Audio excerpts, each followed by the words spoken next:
قیامت میں بھی وہ احادیث جن سے اس کتاب کا بوقت موت ہونا معلوم ہوتا ہے، ایک تو وہی حدیث عبادہ بن صامت ہے جو اوپر گزر چکی، اور ایک طویل حدیث حضرت ابو ہریرہ رضی اللہ تعالیٰ عنہ کی مسند احمد نسائی ابن ماجہ میں ہے، جس میں رسول اللہ صلی اللہ علیہ وسلم کے ارشاد ہے کہ جب مومن کی موت کا وقت آتا ہے تو رحمت کے فرشتے سفید ریشمی کپڑا سامنے کر کر اس کی روح کو خطاب کرتے، اخرجی راضیۃ مرضیہ الی روح اللہ و ریحانی، یعنی اس بدن سے نکلو اس حالت میں کہ تم اللہ سے راضی ہو اور اللہ تم سے راضی، اور یہ نکلنا اللہ تعالیٰ کی رحمت اور جنت کی دائمی راحتوں کی طرف ہوگا۔ اور حضرت ابن عباس نے فرمایا کہ میں نے ایک روز یہ آیت یا ایھا النفس المطمئنہ حضرت صلی اللہ علیہ وسلم کے سامنے پڑھی تو صدیق اکبر جو مجلس میں موجود تھے کہنے لگے یا رسول اللہ صلی اللہ علیہ وسلم، یہ کتنا اچھا خطاب اور اکرام ہے۔ آپ صلی اللہ علیہ وسلم نے فرمایا سن لو، فرشتہ موت کے بعد آپ کو یہ خطاب کرے گا۔ ابو بکر حضرت سعید بن جبیر فرماتے ہیں ابن عباس کا طائف میں انتقال ہوا، جنازہ تیار ہونے کے بعد ایک عجیب و غریب پرندہ جس کی مثال پہلے کبھی نہیں دیکھی گئی یہ آیا اور جنازے کی نعش میں داخل ہو گیا، پھر کسی نے اس کو نکلتے ہوئے نہیں دیکھا۔ جس وقت نعش قبر میں رکھی جانے لگی تو قبر کے کنارے ایک غیبی آواز نے آیت پڑھی یا ایھا النفس المطمئنہ، سب نے تلاش کیا کون پڑھ رہا ہے، کسی کو معلوم نہ ہو سکا۔ اور دوسری روایت میں ہے کہ اپنا واقعہ نقل کیا رضین بن ابی ہاشم نے کہ انہوں نے فرمایا کہ ایک مرتبہ ہمیں بلاد روم میں قید کر لیا گیا اور وہاں کے بادشاہ کے سامنے پیش کیا گیا، اس کافر بادشاہ نے ہمیں مجبور کیا کہ ہم اس کا دین اختیار کریں اور جس سے انکار کرے گا اس کی گردن مار دی جائے گی۔ ہم چند آدمی تھے، ان میں سے 3 آدمی جان کے خوف سے مرتد ہو گئے، بادشاہ کا دین اختیار کر لیا۔ چوتھا آدمی پیش ہوا، اس نے کفر کرنے اور اس کے دین کو اختیار کرنے سے انکار کیا، اس کی گردن کاٹ کر سر کو ایک قریبی نہر میں ڈال دیا گیا۔ اس وقت تو وہ سر پانی کی تہ میں چلا گیا، اس کے بعد پانی کی سطح پر ابھرا اور ان لوگوں کی طرف دیکھ کر ان کا نام لے کر آواز دی کہ فلانے فلانے، اور پھر کہا اللہ نے فرمایا یا ایھا النفس المطمئنہ ارجعی الی ربک راضیۃ مرضیہ فادخلی فی عبادی وادخلی جنتی۔ اس کے بعد پھر پانی میں غوطہ لگا دیا اس گردن نے۔ یہ عجیب واقعہ سب حاضرین نے دیکھا اور سنا، اور وہاں کے نصارہ یہ دیکھ کر تقریباً سب مسلمان ہوئے اور بادشاہ کا تخت کھل گیا۔ یہ 3 آدمی جو مرتد ہو گئے تھے یہ سب پھر مسلمان ہو گئے، اور پھر خلیفہ ابو جعفر منصور نے ہم سب کو ان کی قید سے رہا کرایا۔ شیخ فرماتے الحمدللہ تفسیر سورہ والفجر 21 شعبان 1391 میں تمام ہوئی، جبکہ اس ناکارہ گنہگار کی عمر کا 76واں سال ختم اور 77واں سال شروع ہو رہا ہے۔ یوں صدی سے زیادہ حق تعالیٰ کی دی ہوئی مہلت کو غفلت و گناہوں میں برباد کرنے پر حسرت افسوس جتنا بھی ہو کم ہی ہے، مگر قدم قدم پر حق تعالیٰ شان کی انعامات کی بارش اور اپنی کتاب کی اس ناچیز خدمت کو قریب الختم پہنچا دینے کا احسان عظیم عفو و کرم ہی کی امید دلا رہا ہے۔ یا من لا تضره الذنوب ولا تنقصه المغفرة هب لي ما لا ينقص واغفر لي ما لا يضر واجعلني من الذين يقال لهم يا أيتها النفس المطمئنة ارجعي إلى ربك راضية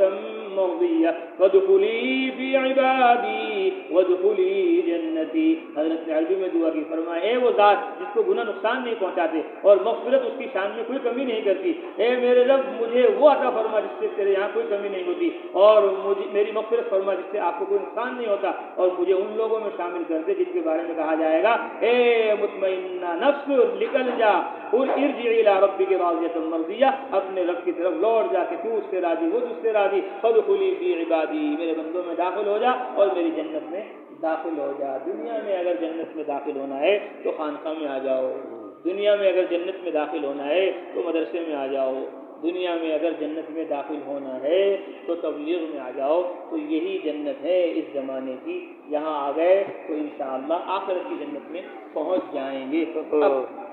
تو تسبیح لا الہ الا اللہ کی اس توجہ اور دھیان کے ساتھ پڑھیں گے کہ اللہ کا ہر غیر ہمارے دل سے نکل رہا ہے اور اللہ تعالیٰ کی عظمت، اس کی محبت، اس کا یقین ہمارے دل میں آ رہا ہے۔ درمیان میں محمد رسول اللہ صلی اللہ علیہ وسلم اس توجہ سے پڑھیں گے کہ جو کچھ مدرسہ خانقاہ تبلیغ ہمیں ملی وہ حضرت محمد صلی اللہ علیہ وسلم کی برکت سے ملی۔ اے اللہ ان کو ان کی اپنی سایہ نشان بہترین بدلہ عطا فرما۔ لا الہ الا اللہ محمد رسول اللہ صلی اللہ علیہ وسلم۔ لا الہ الا اللہ، لا الہ الا اللہ، لا الہ الا اللہ، لا الہ الا اللہ، لا الہ الا اللہ، لا الہ الا اللہ، لا الہ الا اللہ، لا الہ الا اللہ، لا الہ الا اللہ، لا الہ الا اللہ، لا الہ الا اللہ، لا الہ الا اللہ، لا الہ الا اللہ، لا الہ الا اللہ، لا الہ الا اللہ، لا الہ الا اللہ، لا الہ الا اللہ، لا